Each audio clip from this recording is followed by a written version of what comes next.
Hello and welcome.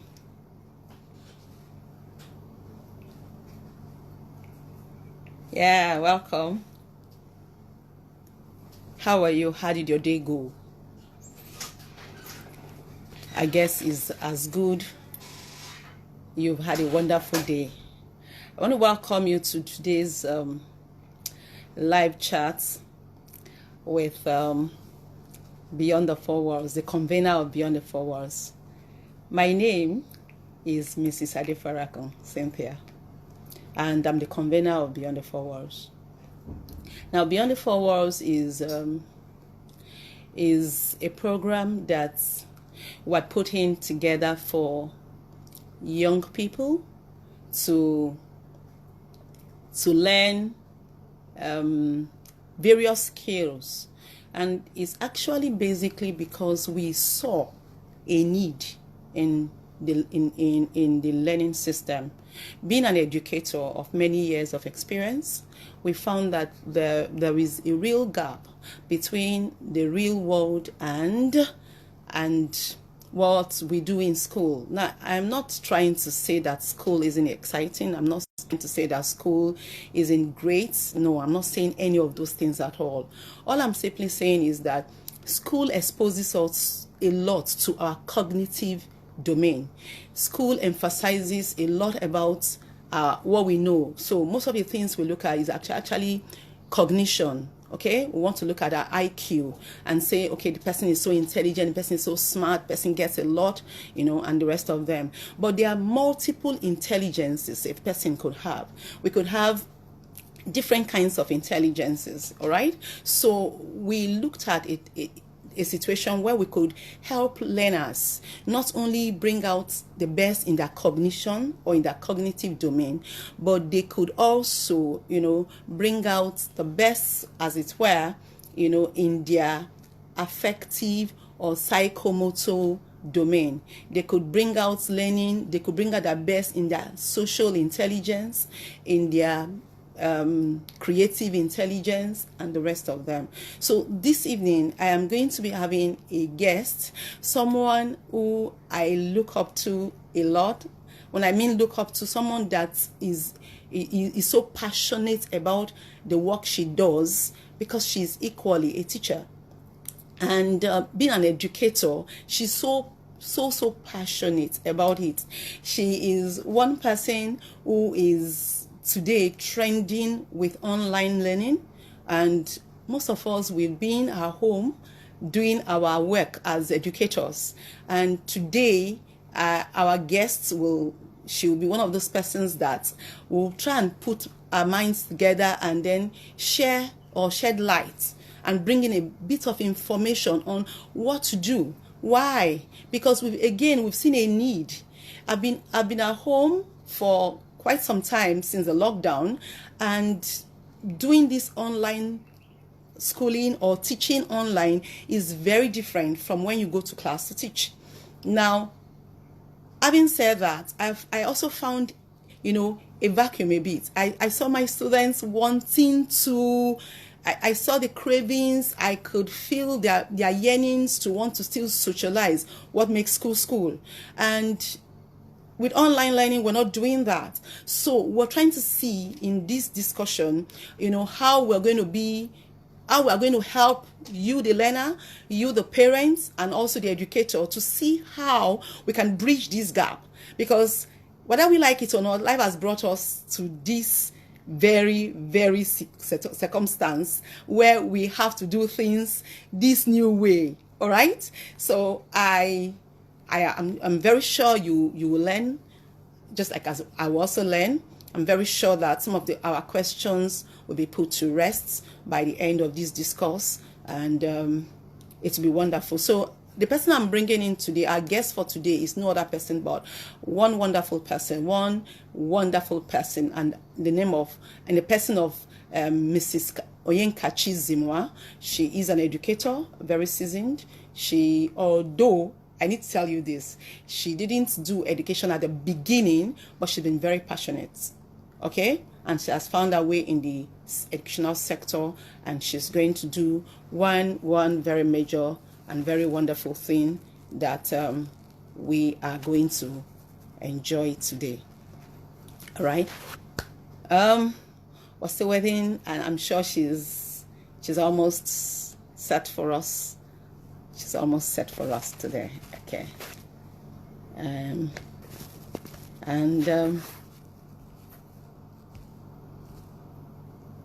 all right. Okay. I guess she is just waiting for her to come up. Oh wow. Yeah. Good afternoon. Yeah. Good afternoon. Hi. I've just Good been. afternoon. Good afternoon. How are you? Good to see you. I'm Good to fine, see thank you. you. How is Good to Abuja? see you too. How is Abuja? Very beautiful. Wow. Thank God. Yes, it's beautiful. Yeah, thank God I for think. technology. That at least I'm seeing Mhm.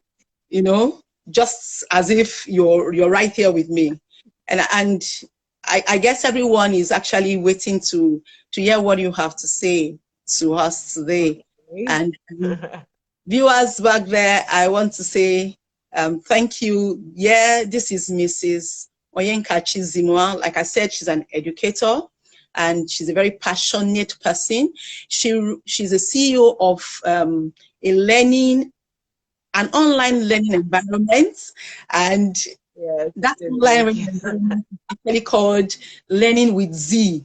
So we're going to learn a lot of things from her. We're going to ask questions, and you feel free to also send in your questions, but I think we're practically ready to start. So um, Kachi, let me give you a few minutes to say something. Yeah. Okay. All right. Good evening, everybody. You're welcome to this platform. We hope that you'll be able to take something at the end of this session. Like Mr. Adefarakan had said, I'm an educator. Been teaching since 2012. Yes, I've always wanted to be a teacher. Okay, so it's for me, it's more than just a job. It's a calling, and that's why we do everything that we do, trying to make impact, and get influence as many people as we can, really. Yeah. Because that's what we're called to do. Good. All right. So So that's now, having said that, I actually want to say something. I want to bring a bit here. When we're discussing one of those times, you said something like, yeah, you didn't read, for first degree, you studied industrial chemistry, right? yes, Okay. yes. But then all the while you had known that you wanted to teach, right? Mm-hmm. Okay. Yeah, And right. then this passion, even when you would have had opportunity to go into to working in oil industries, like some people have said, with your result, why don't you go into the oil firm and the rest of them? That wasn't your thing. You actually felt it must be teaching. Was there any particular thing that, compelled you to doing this? Was there any particular thing that really inspired you along the line to do this? I think the reason why I chose education was actually a movie. Oh, It really? was this movie, yeah, Lean on Me. I don't know how many people have watched it. It's a Yeah, yeah, really yeah. old movie. Very old Yes. movie. Lean on Me was, I think that was the movie that made me, I just made up my mind I was going to be a teacher. And it stuck. I was really young. I don't even know how old I was, maybe 8 or 7 or something, but it just stuck. I was going to teach. So going into university, the only reason why I didn't take education was because people felt education courses were for people who are not intelligent, and Wow. it didn't make sense to me. So that was the only reason why I did not go for education. In fact, at the time I was writing my jam, I think my set was the first set to write post UME. I actually didn't even have a course to write for. I Wow. went there. I had written engineering in my jam form, and I knew I couldn't go in for engineering because I did not do further maths. But my Wow. mind was, because I couldn't choose anything, and I know it's education I want. I said, okay, anywhere they put me in, I'll do. Wow. When I got there, I took chemical engineering. They looked at my result. They said, no, you don't have further maths, but your result is really good. So let's put you in industrial chemistry. So that was how I ended up there. Wow, that's Really. a great one. People are just saying, they just, I don't know why. And I think that's one reason why our education system in Nigeria is this way. The mindset of you didn't pass JAM, so read education. It's not Hmm, a good one. hmm, It's not a good hmm. one. We have lots of very good brains in education today. Most of them came in from other courses like me. Yeah. Because you can't just go in and read education. Everybody thinks like thinks you didn't pass JAM if you do that, and Hmm, it's not good. It really hmm. isn't the best. It's actually not good. And that's why I'm saying that the best brains, we need them. We actually need Yes. them in education. And I remember, just like what you've said now, that brought me, I was speaking to one of the professors sometime towards the end of last year, and I was asking, I get upset that it's people who can't get into the courses they wanted that are given courses Yes. in education. What are you trying to say? Are you trying to say that Exactly. people who read education, they are second-class citizens? Well, I don't think I regret what I'm doing. I'm passionate about what I'm I doing. don't. And for me, is other education. I'm crafted for this. And I'm very excited Yes. about it. Now, what I want Yes. to ask you first, okay, Kachi Zimughan, is this. The first question I want to ask you is this. Now, we have become saddled with the responsibility of teaching our children at home. Whether we like it or not, as parents, we have become saddled with teaching our own children at home. All right? And Yeah. we're not prepared, so to say. Or do you think we are prepared? No, most people are not prepared at all. And so that you Most could parents. see, you hear the agitations at the background. Oh, let the schools, let them call off this lockdown. Oh, let's us go back to school and the rest of them. But now the questions I want you to look at with your experience and everything. Now, how do we really make homeschooling effective? How do we make it effective? Because schooling is supposed to be a structured learning experience. And the Mhm. children are supposed to be going to school. Everything there is structured. There's a time for everything. But at home, this is an informal learning environment, learning structured learning within an informal environment. So what do you think? What are the lapses? What do you think we could do as educators and to help parents back at home so that the children too will not be left out in what they are doing? Okay, beautiful question. The last I had a Zoom webinar recently, and I know I had a slide that said something like this. It said, "We are doing homeschooling, not schooling at home." There's a Mm, difference. there's a difference. Homeschooling by nature cannot be as structured as school. It can't. By nature of the environment, like you have said, the home is informal. School, you have lots of pupils who you have classmates, and that affects the learning. You have a teacher who is teaching 15 people. The methods he will use will be different from what your parents will use, who is taking just a one child at a time. Okay, the methods will be different. The materials themselves are different. Okay, so everything is really different. We cannot replicate what's in school at home. Yeah. But the learning is the standard. The learning is what will continue.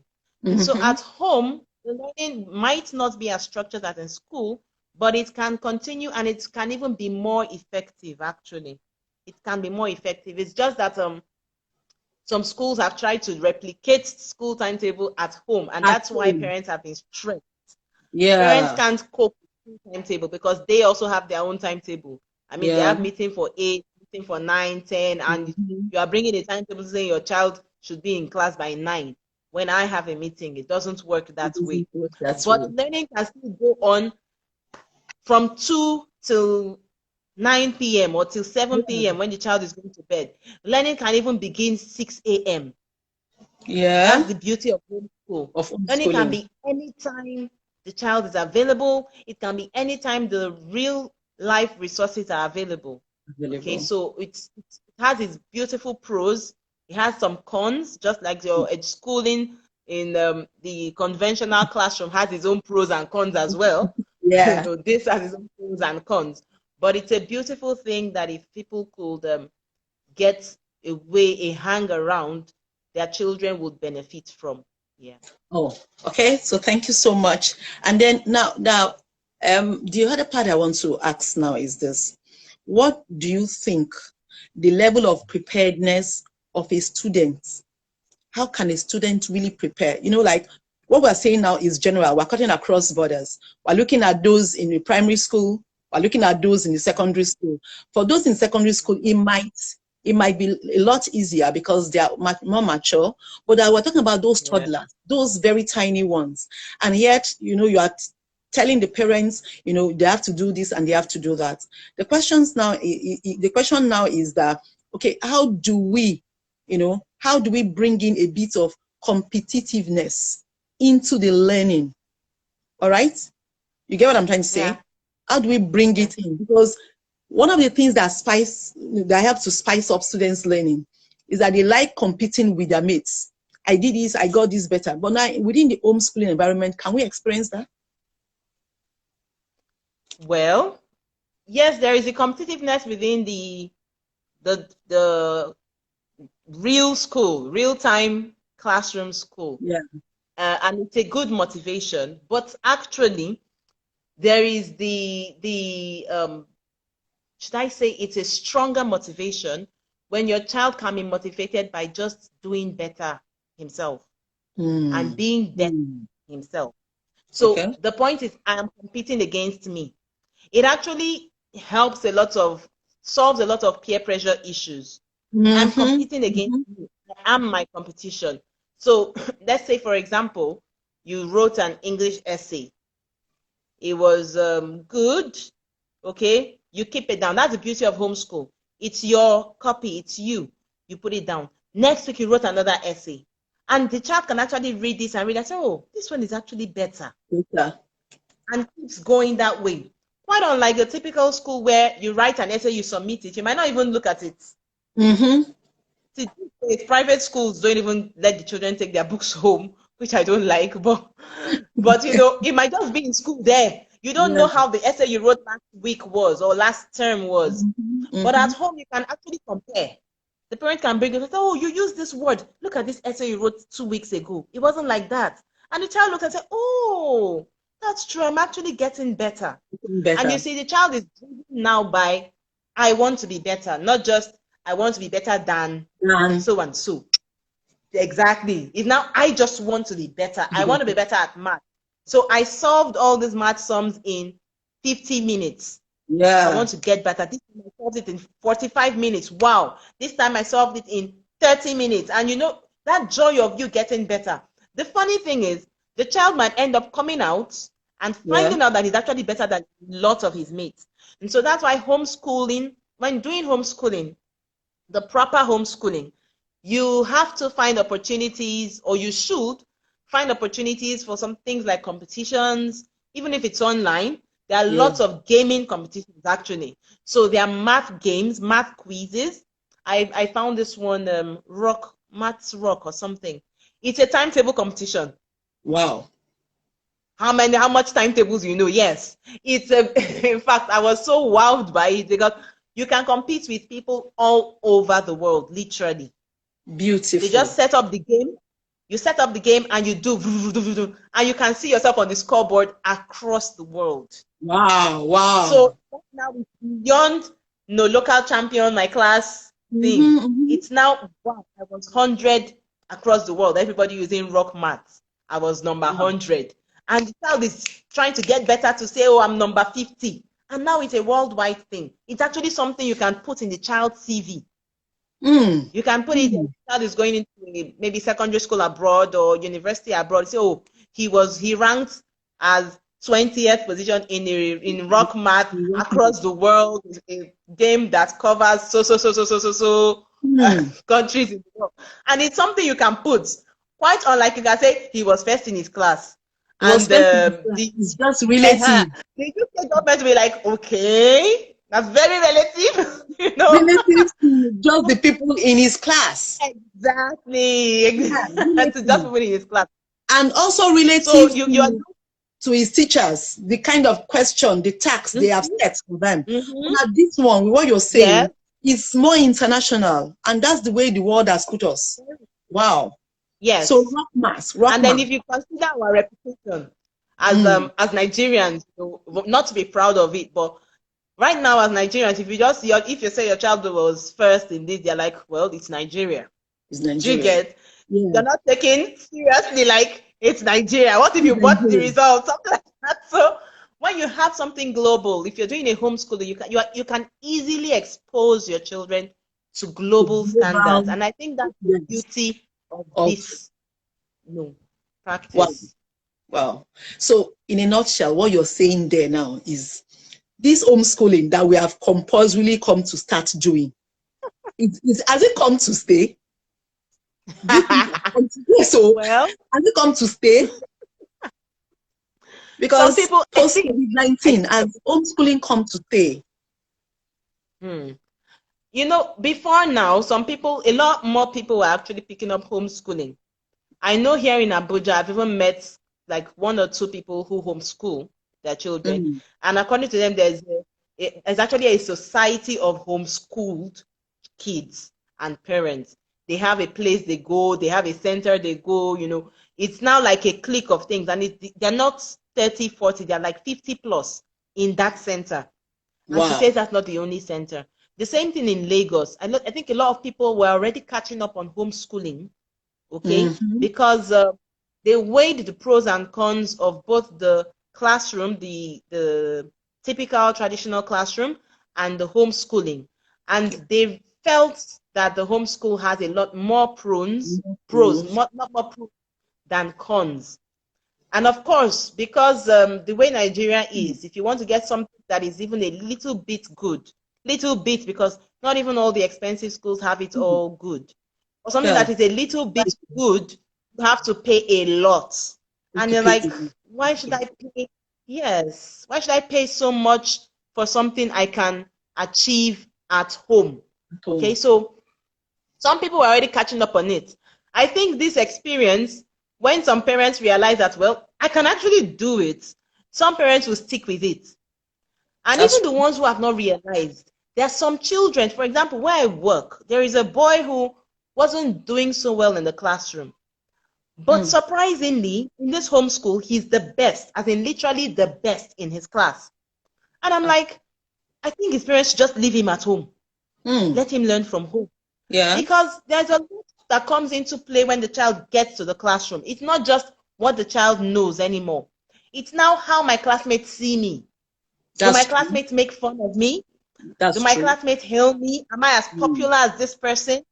And for some children, if their intelligence or their smartness is making them less popular, they actually tone down their smartness. I've seen that happen time and time again. Yeah, it's So you true. find people who are super intelligent, but because other classmates are not there and they're like, it's only you, it's only you.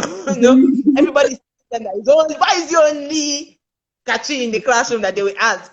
That's So true. they try to tone down a bit so Mm. people don't make fun of them too much and all that. Then those who are even struggling, sometimes they know the answer, but they feel like that last time I answered, they laughed at me. 2 times ago, they laughed at me. Let me Mhm. keep my opinion to myself. And Yeah, they too are not performing as they should. that's true. So you find that there are some children who homeschooling would suit perfectly. Perfectly. There are Perfectly. some. And Mm. this period will let you know if your child will do well in a homeschool. And you see, if your child will do well in a homeschool, please, for the sake of the mental health of the child, especially children who are under so much pressure in school, it will be Mm-hmm. beautiful to let them go on at home. It At all. would, really. True. So some children that it works for, and then their parents who feel this works for me, I think they will join in the train of homeschooling. And That's really, true. it doesn't cost so much. It doesn't cost as much as your traditional school. So That's true. That's true. in this Like, period where lots of people have lost their jobs, I think it will be a good option. You're at home, you don't have a job right now, or some people have gone online, fully online jobs. yeah, Good, beautiful. Use that opportunity, save some money, save some costs, do your homeschool. we homeschool. And like you said, just to collaborate what you just said, there was this child also. I'm a class teacher currently. She used to be very shy, and she doesn't seem to do her work as quickly and as timely as she should. But you know, this period of teaching from online, I find that she submits her assignment consistently. But today, when I was Wow. assessing, I had to ask her, I said, did you do this yourself or somebody assisted you? And then she responded, no, I did it. And I could see that actually she did it. You know, she goes, Wow. one other thing I've also noticed is that this has helped some of my students to own their learning. There is Yeah. autonomy in learning. You see, the child now Yeah. owns his learning because it's not what my classmates told me the answer. No, I know the internet is also there, but you know what I'm trying to talk about is this child now owns our own learning. Our diagrams are superb. I Wow. began to see her in a different light. Meanwhile, there was a very high, very strong one. I'm not saying this to put that child down, but I was trying to talk with him, and the child goes, see, this homeschooling thing, this online learning, I'm even lying on the bed. I'm not really doing so. Wow. When I gave them an impromptu test, I found that my very strong student isn't coming up as he should have, all because he's at home. All right. So these are some of the Yeah. things that, you know, motivated me to say, what can we really do so that they will also have the understanding that life has changed, though. COVID-19 has brought in a new dimension in learning. So how do we take off from here? How do we get better? Like that other girl, I will feel so disappointed if she comes back to school. I don't think she will be, because she started discovering herself. And you know, when a child discovers himself, he suddenly does not want to, he now Yes. knows that, Yeah. oh, Doesn't this is go. my friend, I'm not going there anymore. Now, okay, how do we motivate a slow learner from home, from the home front? Your child is not learning at the same pace with other people because all the fingers are not equal. So how do we now Yeah. motivate? How do we motivate a slow learner? You know what I'm trying to ask is some parents, they will get so angry and beat their child. The person that came out first in your class, does the person have 10 heads? And even when the child, you know, that kind of a thing, that kind of that we put in. Now, how do we now Yeah. motivate a slow learner? How do we? Okay, so first of all, we need to understand this, the parents especially need Yeah. to understand that every child will, in the end, develop at their own pace. Mm. You can't, like at work. I mean, we are all adults at work, but even at work, we all do our things at our own pace. You can't criticize A because A is doing it at his own pace and then leave B. In fact, sometimes A does it at a slower pace but produces a much better work. Work, yeah. And B does it at a quick pace and has so many errors. So you find Mm-hmm. that everybody has their own different perks. And it's the same thing with children as well. The beauty of even homeschool is that, there's no opportunity to compare your child with child B or child C, because now Mm-hmm. you're out on your own in your house. Now, for the slow learner, usually they are slow because maybe the method of teaching has not really caught up with them. Work with them. So, for example, they've been doing multiplication in school, this times this times this, and they're like, how about you just do all these things in your head? Like, I don't understand it in your head. Whereas the person will do well with an abacus, for example. I don't know why we don't have Mm-hmm. abacus in school these days. I grew up with abacus in my class, and it was a public school. But I know abacus. It was a project that they would give us, make an abacus. I would have it. Yeah, you remember making one?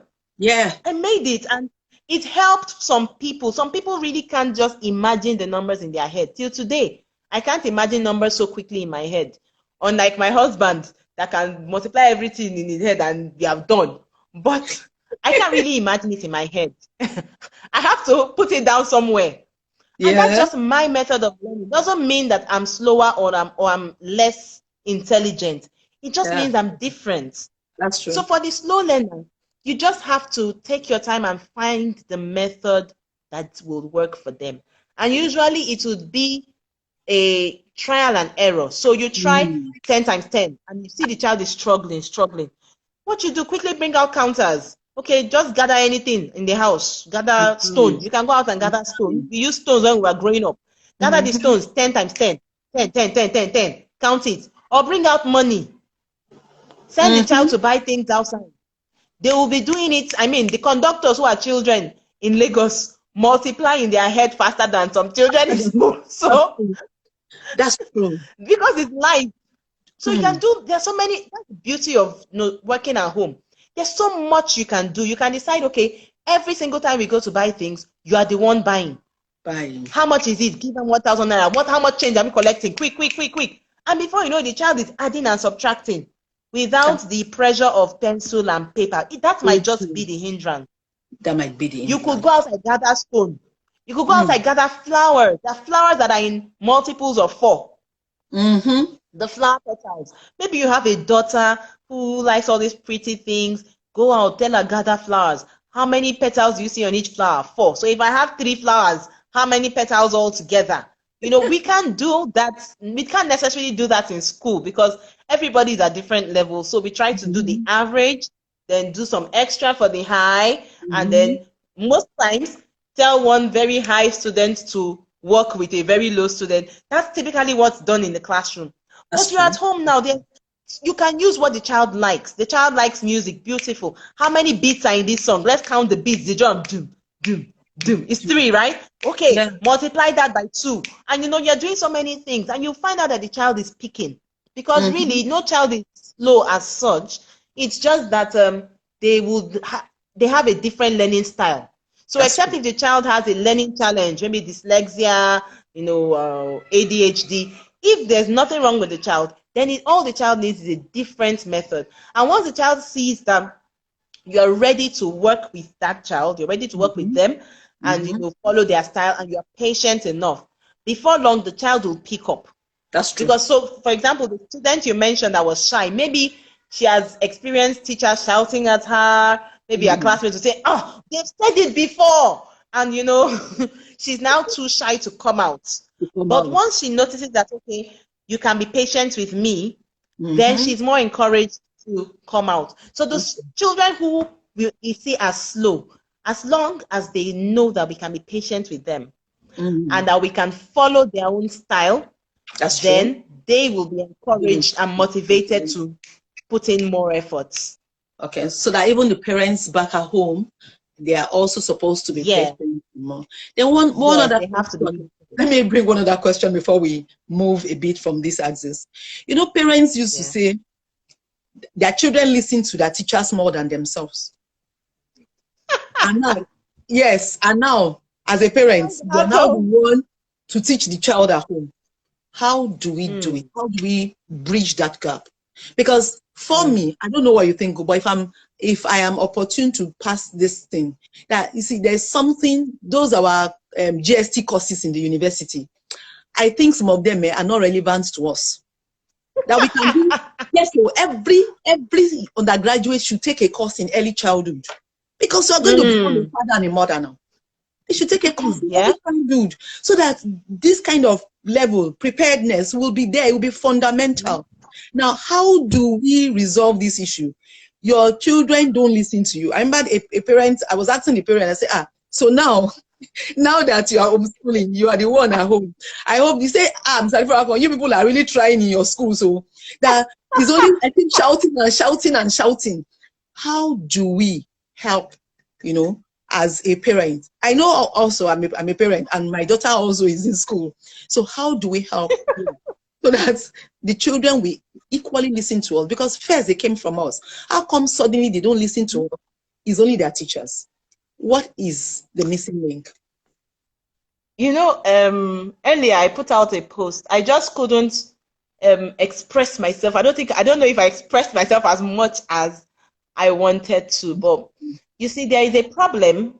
It's been taken as normal, but I don't think it's normal. I think there's a problem if the greater influence on your child is your teacher, or is his teacher, and not the parent. Not the parents. And I know people excuse it by saying, I mean, they spend more time with the teachers, they do that, but I still don't think it's right. And recently I remembered that, you know, when schooling first came to Africa, when our parents went to school, no matter what school they go, no matter how long they are gone, their father, let's say like in the Igbo land, Dede is still Dede. Like the father of the house is still out of the house. They can go to school and tell the teacher, say, no, they said.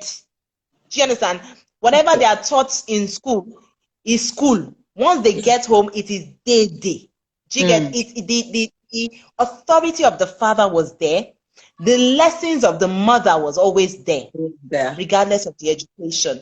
It switched when parents did not, we took on jobs. Of course, we have to make money to take care of the family, and that's understandable. And so we spent less time with the children. And so now we are saying teachers are spending more time with the children, so the teachers have the greater influence. I don't think so, really. If you don't want it to be so, you won't let it to be so. And it's dangerous because, I use the analogy of Hitler's time. The success of Hitler was basically because the school had a larger authority on the children than the parents. So they were taking more of what was said in school than what their parents taught them at home. And that's what happened.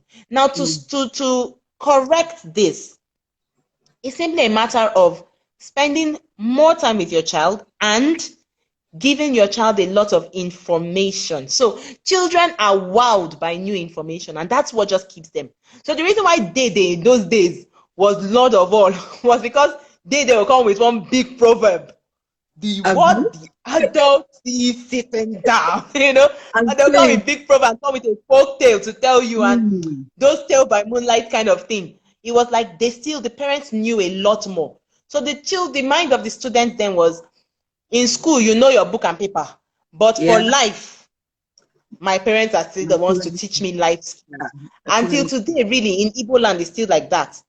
So what you can do as a parent is spend time, whatever little time you have spent with your children, and give them information that will wow them. So you're not just saying when it's time for bedtime, you now pick up a Little Red Riding Hood that they still read in school. No. That is not relevant. That's not relevant. Pick up stories from your experience. When I was a child, tell them something you learned. Tell them something. You can tell them something about the history of Nigeria. Till tomorrow, my greatest memory of my dad was the stories of Biafra War he told me. Till tomorrow, I still remember how that they would walk because of the landmines. The father would be in front, then the mother, then the children. Then the idea was that, the father loves the family too much, so the father will be in front. If the father dies, the whole family should continue. And I still remember them. They influenced me so much. That's true. He wasn't telling me Little Red Riding Hood. So the little time you have with the children, as much as you want to, let them get into reading, let them read in their own time, especially if you don't have much time for the children. Let them read at a quiet time. When is your time for your child? 15, even if it's 15 minutes, let those 15 minutes be something heavy. Tell them something, teach them something. I'm a Christian, teach them something in the Bible they've never known. Yeah. Give them one fun fact. Give them something in science that, they'll say, wow. And so they will know that any science question they have, let them come to daddy. Daddy will answer. Yeah. Tell them about, if it's money, finance. That's your 15 minutes with them. Let it be something wow about money. So that they know that, my parents they know things. Children are wowed by information. Their minds are too curious to decipher. So the reason why teachers have that is because teachers teach them new things. They'll come and tell them, if you do this math like this, you get this. And they're like, whoa, really? That is the reason why. If you can't compete with the teachers, bring your own information that teacher will never give your child. And tell your child that one. And you will still be the Lord of all, in the classroom. Yes, in the classroom. I think that's one way to do that. To go about this. And then in addition to that part, you find that, the parents, they wait for the child to make mistakes. They wait for the child to make mistakes before they correct. But in school, teachers will give you a worked example. Then we will do correction. But at home, we don't teach at home. It's more of informal. We don't really teach that way. But when the child makes a mistake, we come, boy, that's starting you do. This is how you're supposed to be. But you would have actually, so for me, I think that this whole experience of staying at home and then doing the schoolwork with the child and the rest of them should really give us another orientation and redirect our priorities, that you can, as a family and as a parent, put in a bit of structure. Okay, I want to teach my child this. All right. And then when that time comes, the child can make mistake and then you correct, still be, because schools, we don't Yes. just beat the child. We don't just scream at the child. We don't just insult the child. When the child isn't getting it wrong, you change your method. It means that probably the way I have taught Exactly. didn't work with that child. So we go ahead and we change the method of doing it. All right. So I think that would help us. Thank you so much for that portion. Now I want to ask, in schools and with what we are having currently, do you think that the way we have been teaching our children, Nigerian curriculum, is still relevant today? Is it still relevant? Okay. Because it's like, for This is me, I what don't know, Nigerian curriculum I'm actually thinking that whether COVID-19 has put all of us on the same spot in the race, the entire world, and say, okay, let's run Yes. this race afresh again. So the Nigerian educator, the Nigerian parents, how are we going to start running with other parts of the world? Already they are still doing online. Some of us are at home. We're not doing online. We're not doing. But while we are doing the online, what do we do in terms of applicability of the things we have taught in schools? What do we do? Okay. The Nigerian curriculum has its strengths, to be honest. I wouldn't completely put down the Nigerian curriculum. It No, has not its putting it. beautiful strengths. It has its weaknesses, okay? One weakness being an overload of content. And that overload of content now is what is being made more manifest by this online. So I can imagine a parent having to teach so many topics in maths, in English, in basic science, in basic tech, social studies, everything. There is an overload of content that you find that are not even necessary. So I'm sure some parents will be wondering, like, why are they teaching you types of family and you're just doing nuclear family, extended family, this family? And in the world today, there's so many. There is single home, there is foster family, and all we are playing is the nuclear and extended family. And you're like, seriously? So I think that's where the limitation of Nigerian curriculum is, or it lies. And then the foreign curriculums take their time to do the core basic things. So for me now, at home, as a home school, executing the Nigerian curriculum would be a bit tricky. The fully Nigerian curriculum would be a bit tricky. But especially for primary school. For secondary school, I don't know how we can even wriggle our way out of it. You can't wriggle your way out of it. But let me start from the primary school. In the primary school, the idea of the foreign curriculum is basically to establish the child in the core skills of whether maths or English. So if you follow this DSTV channel, for example, the 318, 317, I believe, and the first day I tuned into it, I was like, what is this? Because year one was in 1+2 or something like that. The year two that my son was supposed to be doing was so simple. So I started waiting for year three.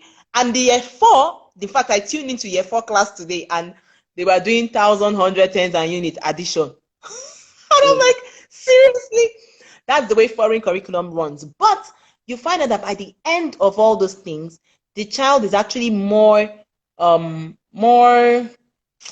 confident in doing those operations. They do it a lot more in their head. Quite unlike in Nigerian curriculum, where you only do the addition, subtraction in year one. When you get to year two, you do multiplication, division. Year three, you are doing sales, money. You're just going higher and higher and higher, regardless of whether the child is following or not. The foreign curriculums take their time to build. So what I would advise parents is, regardless of whatever curriculum you're using, just follow the child. If the child does not understand this, go back to that and let them get it. When they get it and they get it right, they will always be able to move on. That's the beauty of working at home. So you're not limited to the 3 months in a term. You can decide to run your first term from January to June because you are at home. Non-stop, weekends included, public holiday included. You can decide to do it. So you keep going back and going back until the child is secure in that first one, then going onward. The Nigerian curriculum might not be so much of a challenge. Hopefully, the policymakers would review it. Right now is what we have to work for a lot of people, except those being in foreign schools. But even at that, it's still not a minus. I wouldn't call it a minus at all.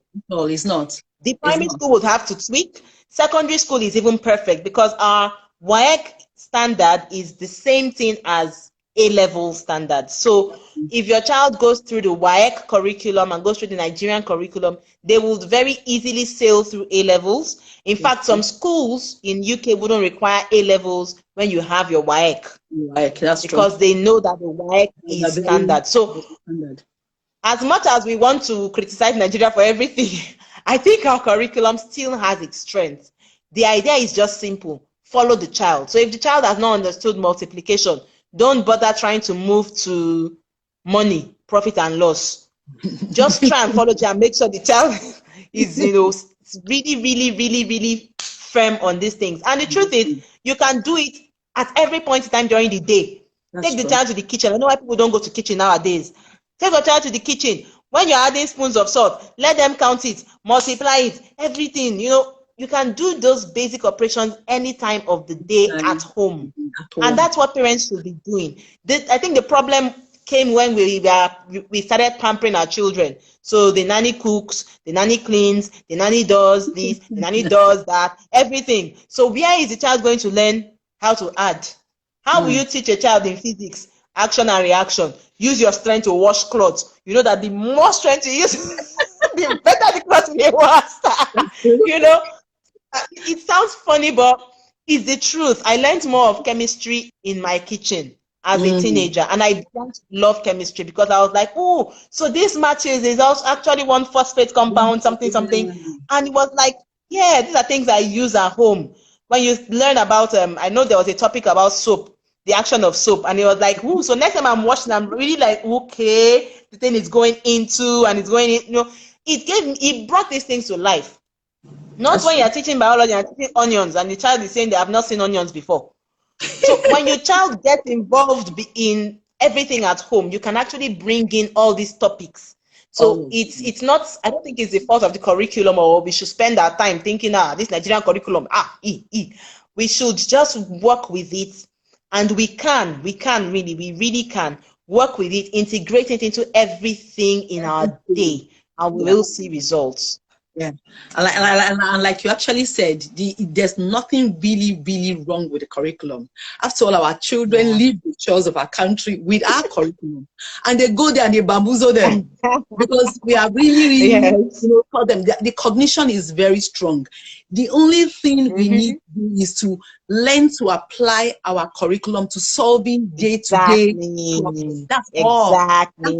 That's all. Yeah, that's all. Because when they tell you, okay, this one in real life, because whatever you learn in school is to be able to apply it in real life and solve existing problems within Nigeria, not problems outside Nigeria. We have to do it that way so that the child sees that what I'm learning, like you said, you see a matchstick and you know that, oh, this is the kind of those things, and then you carry it on, and over time you are able to now apply it in your day-to-day life. So he helps. Actually brought that question basically because I have heard people say, no, Nigeria, if whatever you learn here, when you go outside the country, you are not actually at the same pace with most people. It's actually not 100% correct. It's not. And because it's not 100% correct, we tend to put down everything we have in Nigeria. Can you remember that issue of the face masks? And then I had to write that article, that issue of the face masks. Can you remember when they were saying, let's use face masks, let's use face masks, and people started saying, oh no, the face mask is, if it's not the surgical one, it cannot protect, it cannot do this. Why are we doing Ankara face mask? It's not this, it's not that.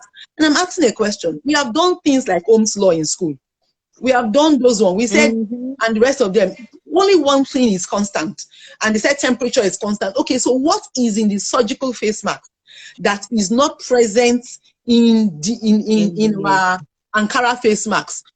Let's look for that thing and put it in. Maybe it's a filter. Put it in. All we need to do is to put it in so that we can look inwardly and not just, everything we need to do, we just take it outside and as if there's no good thing about us. All we know is just academic.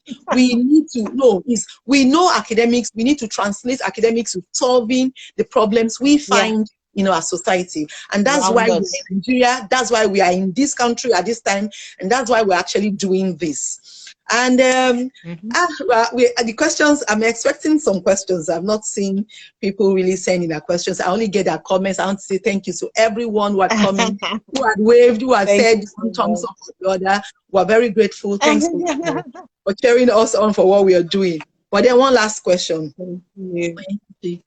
Schools, is it only academic or there are other things we can learn at home? How do you manage it from your learning with Z? I am actually bringing this one because I know you are very, very artistic. I don't know how you do it. I don't know whether it was your fine arts teacher in secondary school that influenced it, but you are so artistic to the point where everything you could turn it to something else. And you didn't do fine arts. You are not an artist. You're so artistic. So how do you? They did not allow me to do art. Yeah. How do you really? Because I'm actually thinking that every child, there's something extra that the child is good at. How do we help them during this period of homeschooling and beyond this period of homeschooling? Yeah. Okay. For me, really, the work is on studying the child. Study the child, that's one. Then expose the child to as much as you can. Okay, so expose the child to writing, expose the child to using the computer. Yeah. In fact, I have been wowed by stories of children using computer outside the country, and I'm like, really, at this age? So I remember on Twitter this morning, I was reading a story of a lady was complaining that her 8-year-old son had hacked into her iPad, changed her password, and locked her out of her iPad. I'm like, okay, an 8-year-old. How old is my son now? I'm just trying to do the extrapolation, and I'm like, wait, if your child touches your phone, drop that phone. We're just busy disturbing the child and not exposing them. So when my husband brought up this, that we have to get a computer for the children, I'm like, yes, I agree with that. Exposing the children to everything. Let them have a computer, okay? In the world they are growing up in, they cannot do without a computer. And you'll be surprised the things they will find out. So I was shocked when I'm hearing of 8-year-olds coding. And not because they taught them in school over there, but because the child just took up the interest. I read a story also on Twitter of someone that at age 11, he could lock his entire school's computer. The school had to ban him from using computers in the school because he was too good. And I'm sure he just found it out because they said they gave him, he used the computer when he was like 8, he was fascinated by it, and it was the parents' computer. And then later on, as at 9, he said he would like his own computer. But they didn't buy a computer, they bought the parts of the computer, and he built the computer by himself. Wow. At what age, someone is asking, at what age can they get a computer? As young as 5, they can't get a computer. Even if it's just to do paint, even if it's to play educational games, they can handle a computer. You can get something simple that it won't hurt you if they spoil it. Something really basic, let them have it. Okay, expose them to computer, expose them to music. Oh my, expose them to music. So there's a secret. The rich, the children of the monarch, the monarch system in Europe, their children used to learn just maths, English, then they would learn art, music, and I think philosophy. And knowing that struck me a lot. So they believed it was only the rich then that could have access to art lessons and music lessons. And there was a lot of result because there's a way it expands your child's brain and cognitive reasoning. So, and it makes them more creative. So get computer, expose them to art, expose them to music first. Basic. Expose them to sports, of course. Of course. So they get more active. That's even good for their health. you know, and all that. Someone says, when do you consider the dangers of the internet? There are so many safety ways, safety apps or devices or things you can use on the internet now. There are key search engines. There is parental lock for search engines. There is even a kids YouTube. You can also monitor. There's a way you can actually monitor what goes on the computer wherever you are. And at the end of the day, you can come back and inspect what your child did. There are ways to do all these things. So let's not use our fear to hinder them. Instead, let's find out how these things are done and install them in our computer. Okay, to that. How do we ensure they don't digress to irrelevancies? Okay, now you see, what we call irrelevant in our generation and as adults is not necessarily irrelevant. So, for example, even something as simple as a social media, we call it irrelevant. In their generation, it is super relevant because it is the way they get to meet with people outside Nigeria. They get to reason in a way that Nigerians don't reason. They make friends. So it's scary for us because we did not grow up this way. But for them, it's actually relevant. So as much as we're trying to, say, no, face your book. Our book is not the relevant thing now. So let's use an example from you, sister. A time when sports was irrelevant or seemed to be irrelevant to our parents. And people who would have been in sports were pulled out because our parents felt it irrelevant. Go and face your book. And we're grown up now, we're saying it was super relevant. You could have been Messi. That's true. You could have been Ronaldo.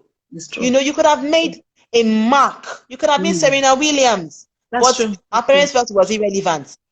Your child can be a Mark Zuckerberg. Look at what Facebook is doing now in the world. Your child could be someone who would change the face of social media. Look, the generation our children are growing in. Social media will be more important than real life media, and we have to face it. That's the truth. It will be more important. So while we are saying, is it relevant? Just face your book. Just face your studies. To them, in their world, it is the most important thing ever.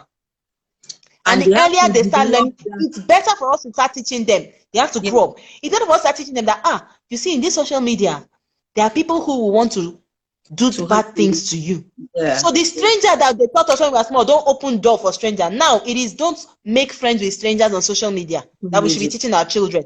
So this is Facebook. See this person's name, you don't know the person. The person likes your picture. You have to be careful because he's still a stranger. Do you know him? No. I start teaching them now. Instead of saying, no, don't go there. No. See, that Thank you so much. Thank you. Thank you so much for having me. Actually, that's the truth, and that's the world we have actually come in today. And I'm very sure that viewers out there, I might not be able to mention everybody's name, but because our time is almost up, but I want to really appreciate that. I'm very sure that we have been able to strike some of the chords, that are in our heart. To be honest, we no longer have the sole right. Let me just say we are not the only ones who help to train our children again. They're out there. And when your child is always glued to, because some of us parents were afraid of, they play too much game, they do this, they do that. There's all, like you said, there is a whole lot that we have to do to bring in balance to their world so that they can. When we were young, you will go out and play all the games, and then they still tell you, go and do some other thing. So now this is their world. And their world is more of a social media and internet world.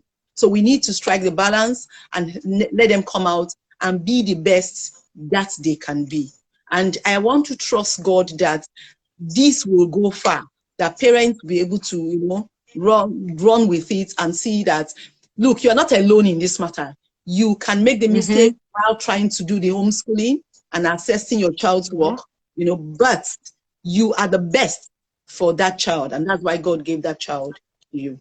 And I want to also say to, my young people who have viewed us that, see, this is just the beginning.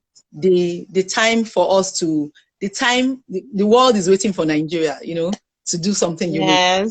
The world is waiting for Nigeria. They have to learn from us some of the unique things that we only Nigerians can do the way they can do it. Thank you so much, Kachi, for coming Thank online. you so much. I am